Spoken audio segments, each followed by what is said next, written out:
Welcome to the deep dive. We take stacks of sources, pull out the key insights, and basically give you that shortcut to being really informed.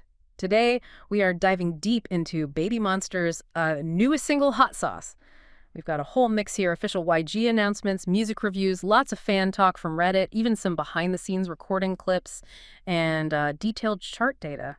Quite the spread. Yeah, and our goal is really to cut through all that information overload. We want to help you understand the nuances of this release. We'll look at where the ideas came from, some of the production hurdles, and, well, the reception, which seems pretty mixed globally. It's not just about what dropped, but what it signifies, for the group and maybe even for K-pop overall. Okay, let's get into it. So, Hot Sauce. It's being called a bold and colorful comeback. Yeah. And it seems to mix this bubblegum charm with brash swagger. It really does hit you as this kind of playful tribute to 1980s hip-hop, but, definitely through a modern K-pop filter. Right. And what's really interesting, I think, is how direct that nod to K-pop history is. The teasers, the whole concept, they use this font.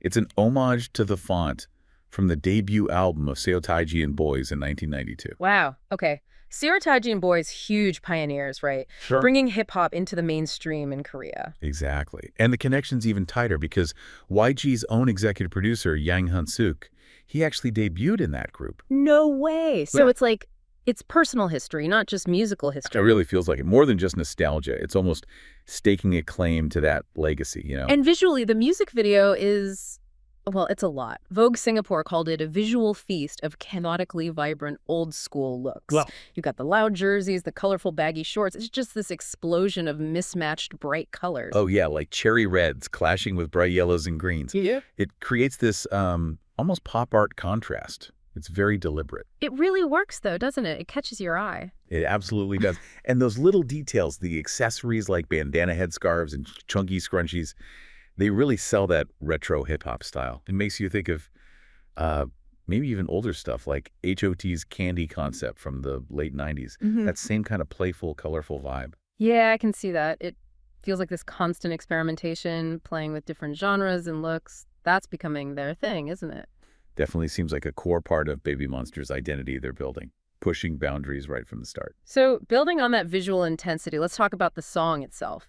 How do the lyrics, the delivery, kind of bring that hot sauce idea to life? I mean, the lyrics are pretty upfront, right?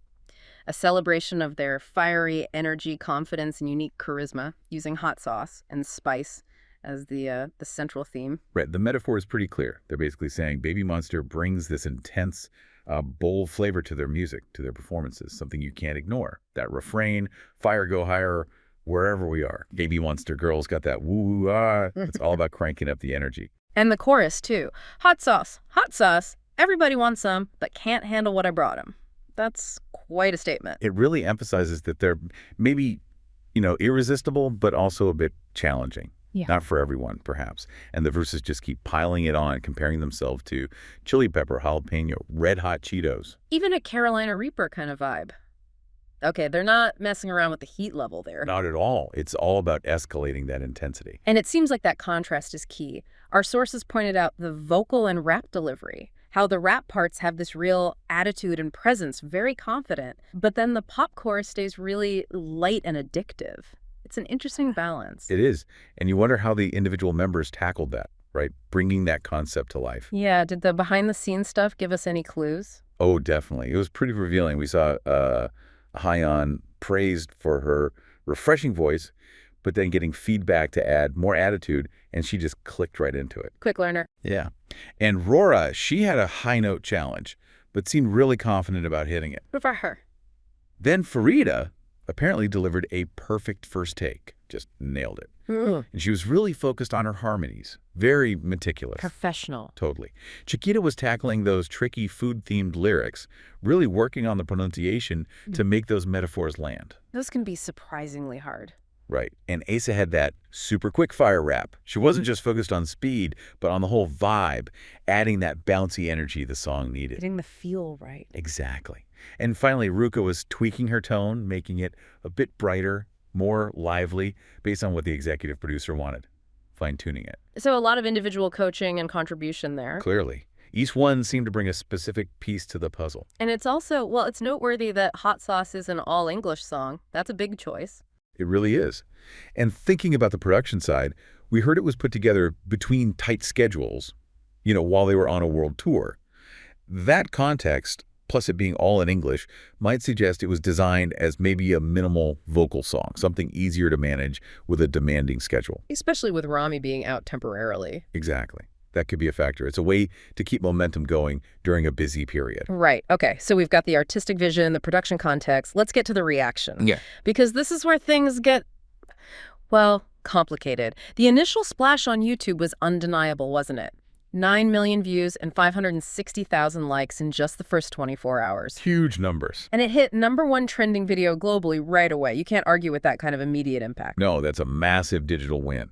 And it put Hot Sauce, interestingly, in third place for K-pop girl group MVs with the most likes in the first 24 hours this year, 2025. Third place. Who's ahead? Ace Biz Dirty Work and BABYMONSTER's own previous release. Really Like You. Wow, so they're competing with themselves at the top there. Shows consistent YouTube power. Definitely shows their strength on that platform. Okay, so massive YouTube numbers. But then the iTunes charts tell a very different story. According to our sources, this song has only charted on the Brazilian chart.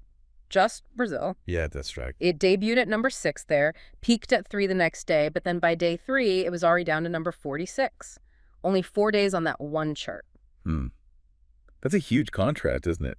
Global trending video versus, well, minimal chart presence outside of one specific market. How do we even square that circle? What does that say about how people actually felt about the song? Well, that leads us straight into the fan reactions because they were all over the place. Looking at places like Reddit, the opinions were really polarized. You had lots of fans calling it super fun, cute and catchy, addictive. People were loving the energy. Right, picking up on that major crayon pop energy, comparing it to 90s acts like Salt and Pepa or JJ Fad. They caught the reference. Exactly. Some saw it as YG maybe moving in a good creative direction, doing something age-appropriate for the members. So definitely positive takes in there. But then there's the other side. Oh, yeah.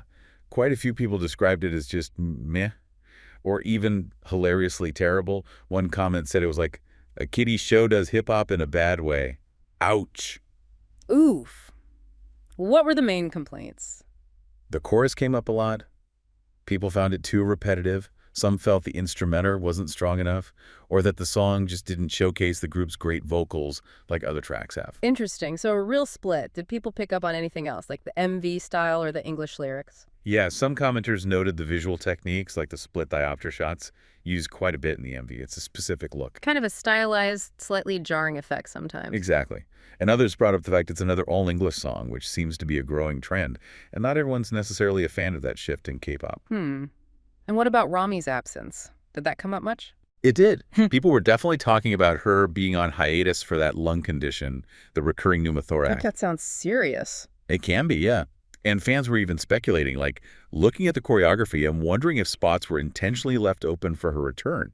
It shows how invested they are in the full group. Absolutely. And did that feed into who people thought the song was for? Yeah, that was another big debate. Some argued it was clearly aimed at a younger audience, maybe even kids, because of the playful vibe. But others disagreed. Right. Others pushed back saying, no, it's actually for old PPL, meaning people who would get the 90s references, the nostalgia factor. So even the target audience was up for debate. Fascinating. It really shows how subjective music is, doesn't it? Completely. So pulling it all together, what's the big takeaway for you from this whole hot sauce situation? It feels like a song defined by its contrasts. You know, bold retro concept, but modern K-pop execution. Huge YouTube numbers, tiny chart footprint, fans either loving it or really not. Yeah, the contrasts are stark. Yeah. And I think if we look at the bigger picture, remembering this is a pre-release single. Right, for mini album coming in October with another single before that in September. They're busy. Super busy. And that intense schedule, plus a song this experimental, it really signals BABYMONSTER's ambition, I think. They want to experiment. They want to entertain on a much larger scale. Yeah. They're actively trying to push genre boundaries. It feels very much like a statement that they are, as the sources say, just getting started. This isn't them settling into a groove. It's them exploring. Okay, so here's something for you to think about as we wrap up.